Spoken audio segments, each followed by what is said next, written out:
ఆ ₹5 ఏమొస్తుందమ్మా? ₹5తో శాస్త్రీ బామ్ కొత్త ప్యాక్ వస్తుంది. జలుబు, తలనొప్పి, ఒళ్ళనొప్పులు అన్నిటికీ రిలీఫ్ ఇస్తుంది.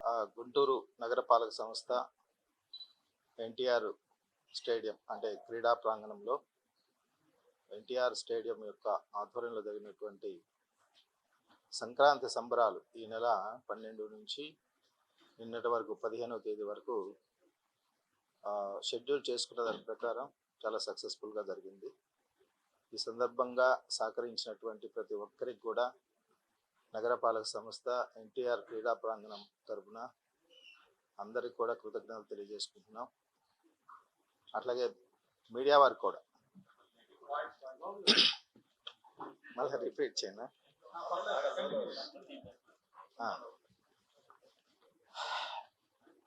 యాక్చువల్గా లో ఫీవర్ ఉంది కొంచెం.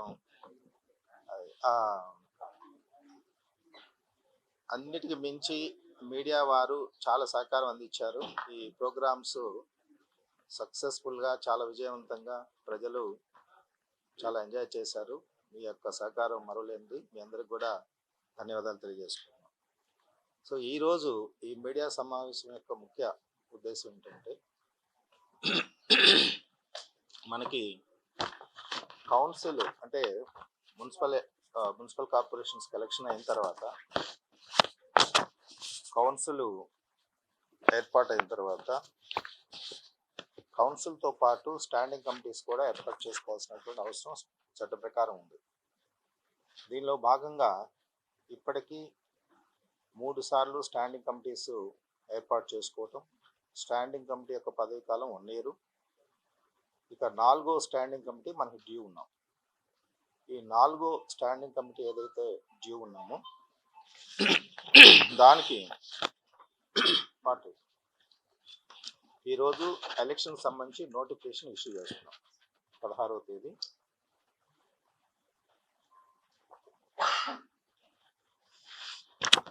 ఈ షెడ్యూల్ ప్రకారం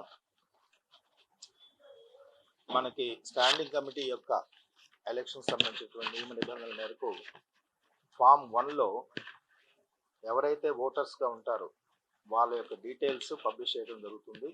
ఫామ్ 1లో పబ్లిష్ చేసి అది నోటిఫికేషన్ బోర్డులో మేము పెట్టాము ఆల్రెడీ. అదే మాదిరిగా ఫామ్ 2లో వచ్చేటప్పటికి షెడ్యూల్ అనౌన్స్ చేయడం జరుగుతుంది. ఈ ఫామ్ 2లో ఈ షెడ్యూలు మరి ఇవాళ 16వ తేదీ 16/1/2025 ఈ voter list publication in form 1 అది చేసేసాము. తర్వాత ఎలక్షన్ నోటీస్ కూడా ఈరోజు ఇష్యూ చేస్తున్నాము. తర్వాత ఈ నామినేషన్స్కి సంబంధించి 22/1/2025 నుంచి 24/1/2025 అంటే 3 days 22, 23, 24 11 గంటల నుంచి 3 గంటల మధ్యలో నామినేషన్స్ రిసీవ్ చేసుకోవడం జరుగుతుంది. తర్వాత దీనికి ముఖ్యంగా ఈ నామినేషన్స్ ప్రాసెస్ కానీ ఎలక్షన్ ప్రాసెస్ అంతా కూడా మాకు ఉన్నటువంటి ఆ ప్రొవిజన్ ప్రకారం కమిషనర్ కానీ లేదా కమిషనర్ ద్వారా ఆథరైజ్ చేయబడినటువంటి అధికారి కానీ కండక్ట్ చేయొచ్చు. దానిలో భాగంగా మా అడిషనల్ కమిషనర్ గారు జిఎంసి చెల్లా ఓబులేష్ గారిని వారిని నామినేట్ చేశాము. వారి యొక్క ఆధ్వర్యంలో ఈ ఎలక్షన్ జరుగుతుంది. తర్వాత date of publication of the list of nominations మీకు తెలిసి 24వ తేదీ వరకు మనం నామినేషన్స్ తీసుకుంటున్నాము. 24వ తేదీ నామినేషన్స్ కూడా లిస్టు పబ్లికేషన్ చేయటం జరుగుతుంది. తర్వాత నామినేషన్స్ స్క్రూటినీ అనేది 27/1/2025 11 గంటల నుంచి 12 గంటల మధ్యలో ఉదయం స్క్రూటినీ జరుగుతుంది. తర్వాత వ్యాలిడ్ నామినేషన్స్ 27/1/2025 అంటే నామినేషన్ స్క్రూటినీ అయిన తర్వాత ఎమ్మటే వ్యాలిడ్ నామినేషన్స్ కూడా పబ్లిష్ చేయడం జరుగుతుంది. తర్వాత విత్ డ్రాయల్కి మాత్రం 30/1/2025 12 గంటల నుంచి 3 గంటల వరకు టైం ఇవ్వటం జరిగింది యాజ్ పర్ షెడ్యూల్. తర్వాత list of contesting candidates 30/1/2025 publish చేస్తాము. Date and time of poll 3/2/2025 3/2/2025 ఉదయం 10:30 నుంచి 3 గంటలకి. ఈలోపు ఎలక్షన్ డేట్ అనేది కూడా డిక్లేర్ చేయటం జరుగుతుంది. తర్వాత ప్లేస్ ఆఫ్ పోల్ కూడా కౌన్సిల్ హాల్ ఇక్కడే గుంటూరు మున్సిపల్ కార్పొరేషన్ కూడా 3వ తేదీ 3 PM తర్వాత అది కౌంటింగ్ ఆఫ్ ఓట్స్ కూడా టేకప్ చేయడం జరుగుతుంది. డిక్లరేషన్ కూడా కౌంటింగ్ అయినమ్మటి సేమ్ డే డిక్లరేషన్ కూడా రిజల్ట్ చేయడం జరుగుతుంది. ఇది షెడ్యూలు. ఈ షెడ్యూల్ ప్రకారము ఈ రోజు నుంచి ఎలక్షన్ ప్రాసెస్ స్టార్ట్ అయినట్లుగా భావించాలి. ఎందుకంటే మనకి 11/8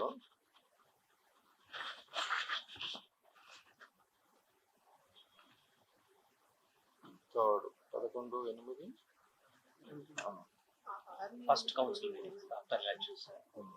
యాక్చువల్గా మనకి ఆగస్టులోనే అంత ముందు ఉన్నటువంటి కమిటీ ఎక్స్పైర్ అయింది. అయితే డ్యూ టు వేరియస్ రీజన్స్, అంటే మీకు తెలుసు ఫ్లడ్స్ వచ్చాయి, తర్వాత కొన్ని అడ్మినిస్ట్రేటివ్ రీజన్స్, వీటన్నిటిని దృష్టిలో పెట్టుకొని మనము ఇప్పటికీ దీన్ని వాయిదా వేసుకుంటూ వచ్చాము.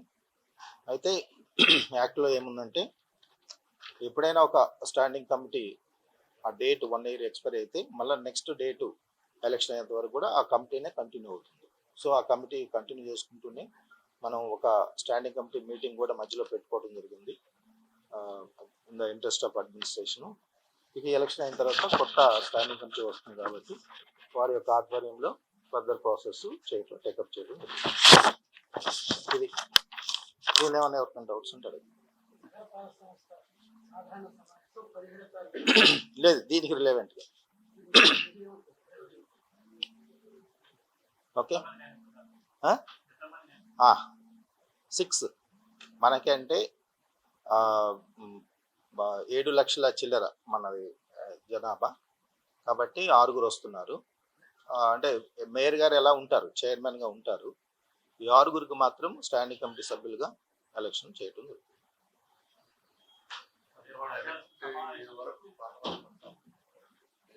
అంతే, అంటే ఇప్పుడు నోటిఫికేషన్ ఇచ్చాం కాబట్టి మనం స్టాండింగ్ కమిటీ ఫర్దర్గా టేకప్ చేయం. స్టాండింగ్ కమిటీ కానీ కౌన్సిల్ కానీ టేకప్ చేయము. ఎలక్షన్ ప్రాసెస్ అయిన తర్వాత ఇంకా రెగ్యులర్ దీంట్లో వెళ్ళిపోతాం.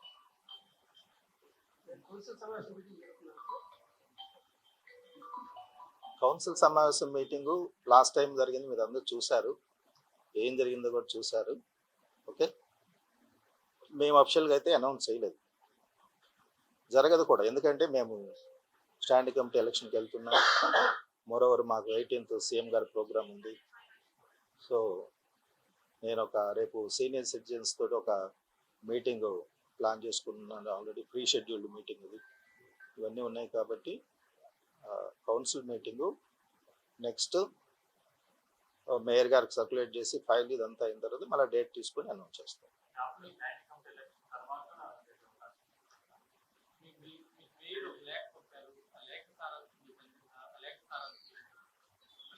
లేఖ సారాంశం ఏంటంటే మీకు కూడా ఇచ్చుంటారు.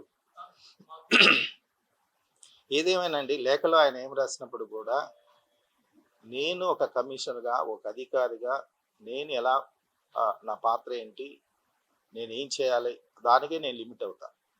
ఆయన వాడిన పదజాలం ఏంటి, ఆయన ఏం అడిగాడు, ఎలా ఉన్నాడు అనేది నాకు సంబంధం లేని విషయం. వాళ్ళు బయట ఎన్నైనా మాట్లాడుకోవచ్చు, but as per procedure, as per rule నాకు కొన్ని లిమిటేషన్స్ ఉంటాయి. ఆ లిమిటేషన్స్లోనే నేను యాక్ట్ చేయాల్సినటువంటి అవసరం ఉంటుంది.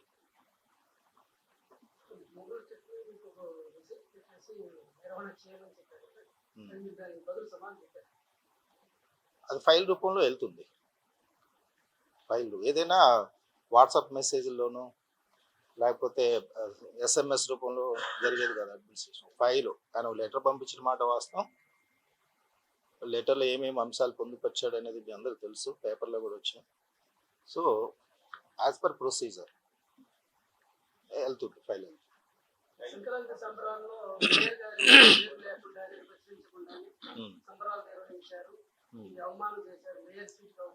ఐ థింక్ మీరందరూ చూస్తుంటారు సంక్రాంతి సంబరాలు. ప్రజలు అందరూ బాగా ఎంజాయ్ చేశారు. మీరే చూస్తుంటారు అక్కడ కట్టిన బ్యానర్స్ కానీ డాన్స్ మీద.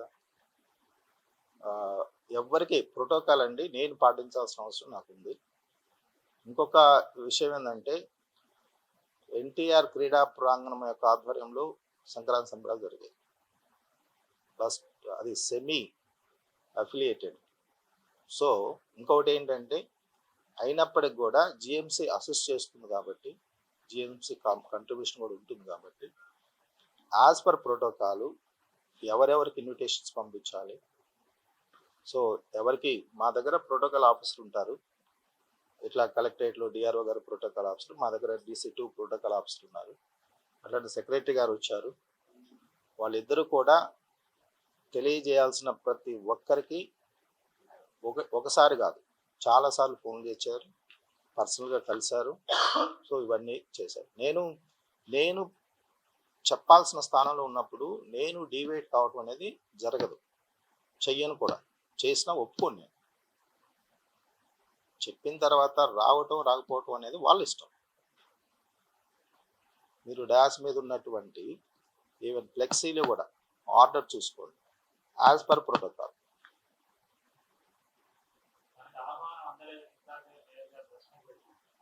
వారే చెప్తారు, అదే వారు చెప్తారు.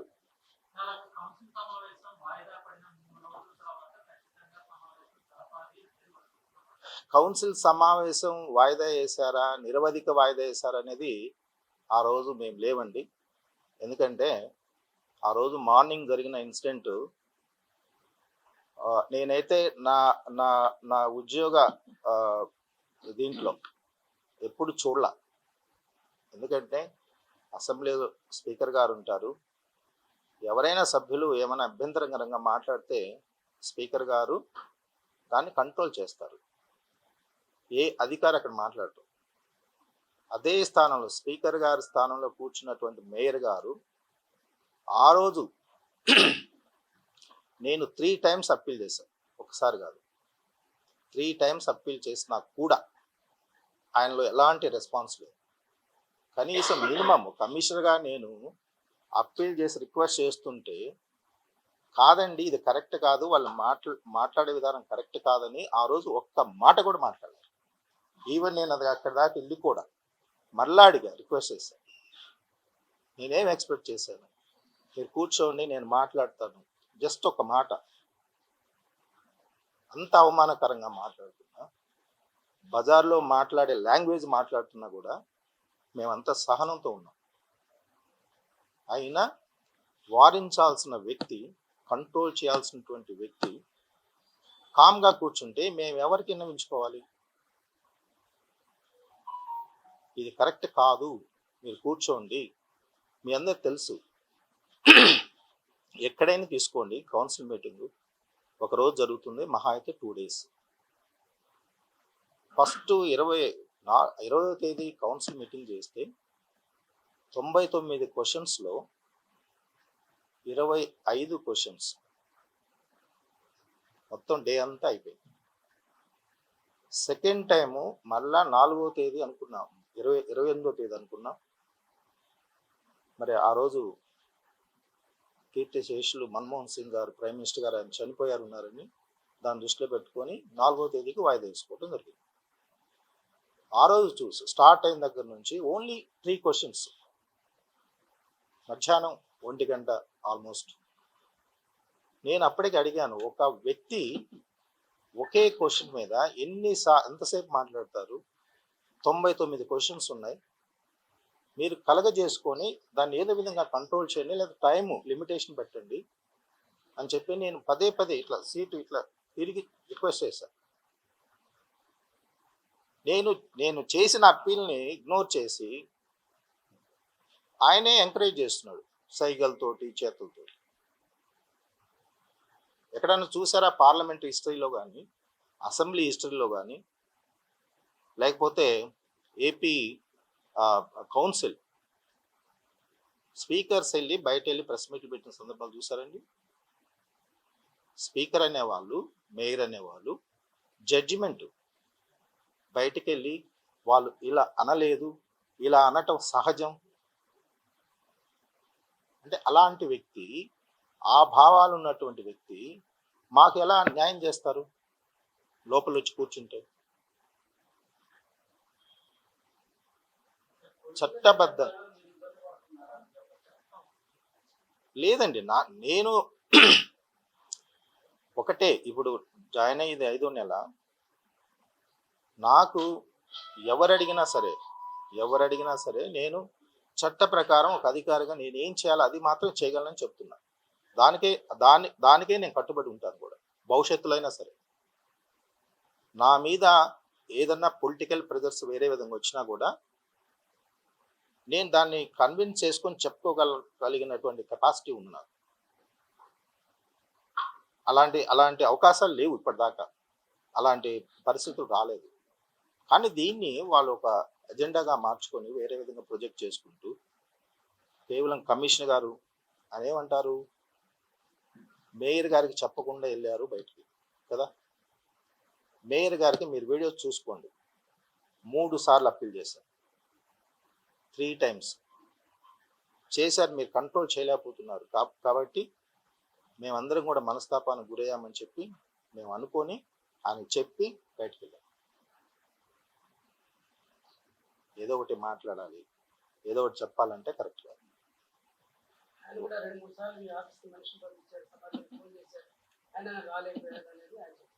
కరెక్ట్, ఆయన ఫోన్ చేసిన మాట వాస్తవం. ఎందుకంటే నేను వెళ్ళి మా ఆఫీసర్స్తో డిస్కస్ చేసుకుంటున్నాము. నేను కౌన్సిల్లో ఉన్నప్పుడు ఫోన్ నేను సైలెంట్లో పెట్టుకున్నాను. ఈ సైలెంట్లో పెట్టుకున్న ఫోను కొంచెం దూరంగా ఉంది. నేను మాట్లాడేటప్పుడు నేను లేటుగా చూసాను. సైలెంట్లో ఉన్నాయి, మిస్డ్ కాల్స్ ఉన్నాయి, 2 కాల్స్ సైలెంట్లో ఉన్నాయి. చూసిన తర్వాత అయితే అప్పటికే వాళ్ళు వాయిదా వేసుకొని వెళ్ళిపోవటం జరిగింది. ఇది జరిగింది. అంటే నేను ఒక అధికారిగా నేను ఏం చేయాలో చేస్తున్నానండి. వాళ్ళు టార్గెట్ చేస్తున్నారా, టార్గెట్ చేయట్లేదు అనేది వాళ్ళకి తెలుసు. నేను అది ఆఫీసర్, కార్పొరేషన్ కమిషనర్గా నా రోల్ ఏంటి, నా లిమిటేషన్స్ ఏంటి, దీనికి మాత్రమే నేను లోబడి ఉంటాను. వాళ్ళు బయట ఎన్ని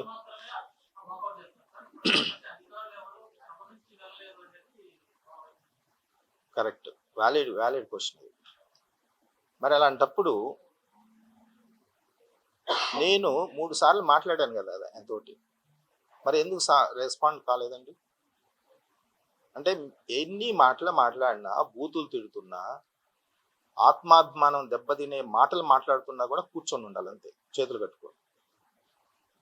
ఒక్క మాట మీరు కూర్చోండి, ఇది కరెక్ట్ కాదు, లేకపోతే ఏదైనా ఉంటే నేనేం చెప్తున్నాను. ఇప్పుడు వాళ్ళు అడిగిన ఒక క్వశ్చన్కి గత కౌన్సిల్లో చాలా కౌన్సిల్ మీటింగ్స్లో అసలు రిప్లైయే పెట్టలా. మీరు తెలుసుకోవాల్సినది, అసలు రిప్లైయే పెట్టలా ఆ క్వశ్చన్కి. అసలు ఇది రిప్లై ఇవ్వం అని గత కౌన్సిల్స్ డెసిషన్స్ తీసుకొని మరి రిప్లైయే పెట్టలేదు. కానీ మేము అలా చేయలేదు కదా. మా వాళ్ళు వచ్చి నా దృష్టి తీసుకొచ్చారు, సార్ గతంలో కూడా ఇలా అడిగారు, కానీ అప్పుడున్న వాళ్ళు, మేయర్ గారు వీళ్ళు కలిసి అసలు రిప్లై పెట్టొద్దన్నారు. కానీ నేను పెట్టాను కదా, రిప్లై పెట్టాను కదా. మాకు వేరే ఉద్దేశాలు ఉంటే అసలు రిప్లై పెట్టకుండా ఉండేవాళ్ళం కదా. నేను వాళ్ళకి ఒకటే చెప్తా, రిప్లై పెట్టకపోవడానికి ఇందులో ఏముంది, మనం హైడ్ చేయాల్సిన విషయాలు ఏమైనా ఉన్నాయా? ఎందుకు ఉన్నాయి? లేవు కదా. లేనప్పుడు మనం పెట్టడంలో ఏముంది, ధర్మం కదా. పెట్టించాను, నేను ఇన్ రైటింగ్ పెట్టించాను. మళ్ళీ నేను 3 times వాళ్ళు మాట్లాడేటప్పుడు కూడా 3 times అప్పీల్ చేశాను. మీకు ఏ ఫార్మేట్లో కావాలి, ఏ షేప్లో కావాలి, ఆ ఇన్ఫర్మేషన్ ఇవ్వడానికి మేము సిద్ధంగా ఉన్నామని కూడా చెప్పాను. ఇంత చెప్పినా కూడా ఇంకా దాన్ని వక్రీకరించి వేరే విధంగా మాట్లాడుతూ ఉంటే ఏం చెప్పాలి?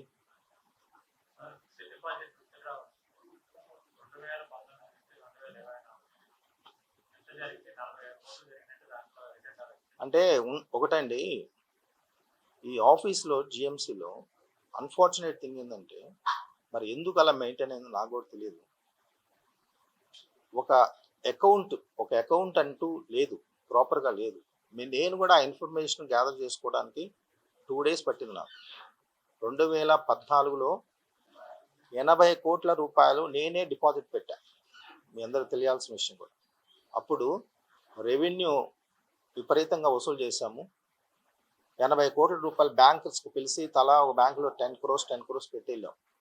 అప్పుడు 80 కోట్లు ఉన్నాయి. మధ్యలో ఫిక్స్డ్ డిపాజిట్స్ వేసుకుంటా తీసుకుంటా చేశారు కమిషనర్స్.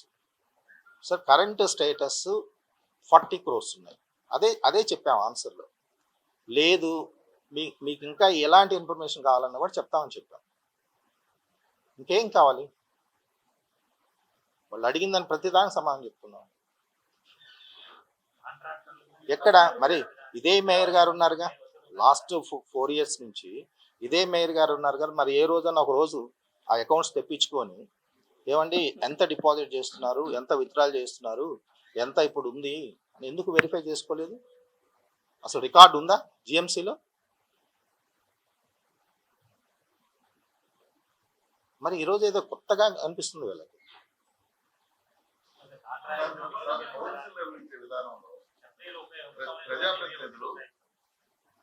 ఏదండి?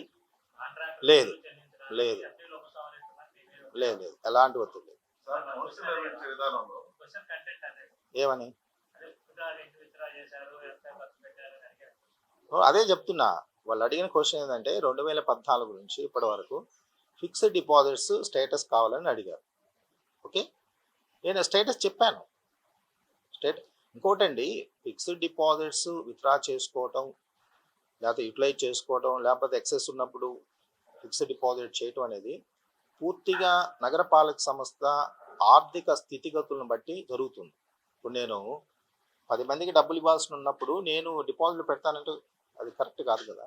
ఆ రోజు ఎక్సెస్ ఉన్నాయి కాబట్టి పెట్టారు, అప్పుడున్న కమిషన్స్. ఏదైనా తక్కువ అనుకుంటే విత్డ్రా చేసుకోవాల్సిన అవసరం కూడా ఉంటుంది, చేసుకొని పేమెంట్స్ ఇస్తారు.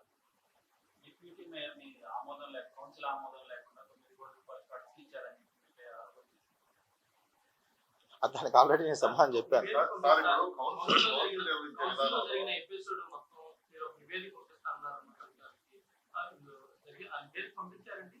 ఉన్నతాధికారుల దృష్టిలో ఆల్రెడీ పెట్టాము, ఎవరి దృష్టిలో పెట్టాలో వాళ్ళందరి దృష్టిలో పెట్టాము.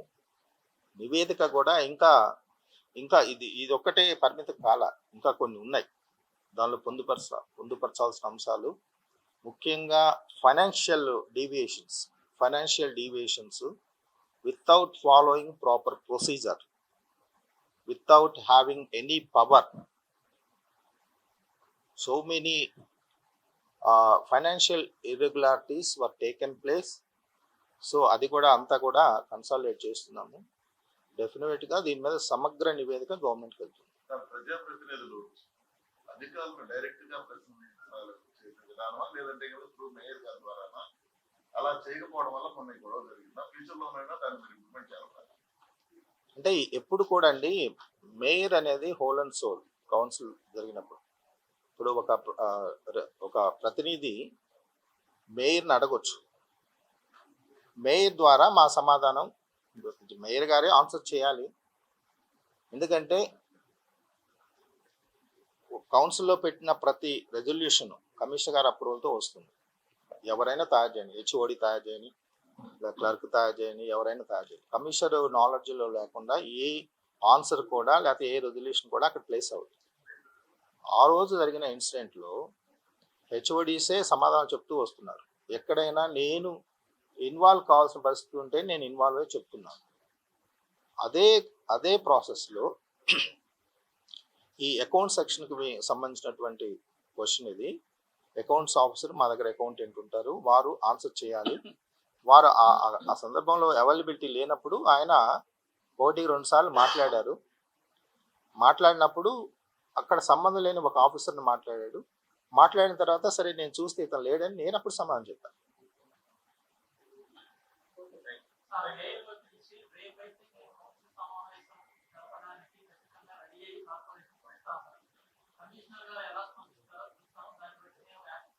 కౌన్సిల్ గారు అంటే నేను నిబంధనల మేరకు యాక్ట్ చేస్తాను. ఎలా స్పందించేది ఏముందో, నాకంటూ ఒక చట్టం ఉంటుంది, రూల్స్ ఉంటాయి, ఎగ్జిక్యూటివ్ ఇన్స్ట్రక్షన్స్ ఉంటాయి, వాటి పరిధిలోనే నేను యాక్ట్ చేయాలి. అది నా బాధ్యత. మరిన్ని వీడియోస్ కోసం ఛానల్ ని సబ్స్క్రైబ్ చేయండి. లేటెస్ట్ అప్డేట్స్ కోసం వాట్సాప్ ఛానల్ ని ఫాలో అవ్వండి. ఆ లింక్ డిస్క్రిప్షన్ లో ఉంది.